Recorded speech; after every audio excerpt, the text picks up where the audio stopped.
24 വർഷത്തെ കാത്തിരിപ്പിനൊടുവിൽ സ്വന്തം സ്ഥലത്ത് ദേവാലയം പണിയുന്നതിനും ആരാധന നടത്തുന്നതിനും അനുമതി ലഭിച്ചതിൻ്റെ ആഹ്ലാദത്തിലാണ് ഇന്തോനേഷ്യയിലെ HKBP പിഞ്ചായി ബാരു ഇടവകക്കാർ.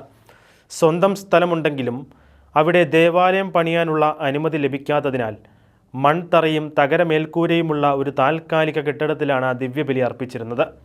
2000ങ്ങളുടെ തുടക്കത്തിൽ സഭ ഒരു പള്ളി പണിയാൻ സ്ഥലം വാങ്ങി ഒരു കെട്ടിടം പണിയാൻ ആരംഭിച്ചു. കെട്ടിടം ഏകദേശം 60% പൂർത്തിയാകുകയും $62,500 അതിൻ്റെ നിർമ്മാണത്തിനായി ചെലവഴിക്കുകയും ചെയ്ത ശേഷം സഭ അത് പൊളിക്കാൻ നിർബന്ധിതരാവുകയായിരുന്നു. ദേവാലയം പണിയാൻ ഉദ്ദേശിച്ചിരുന്ന സമീപത്തുള്ള ആളുകളുടെ എതിർപ്പും അനുമതി ലഭിക്കുന്നതിന് തടസ്സമായി നിലകൊണ്ടു.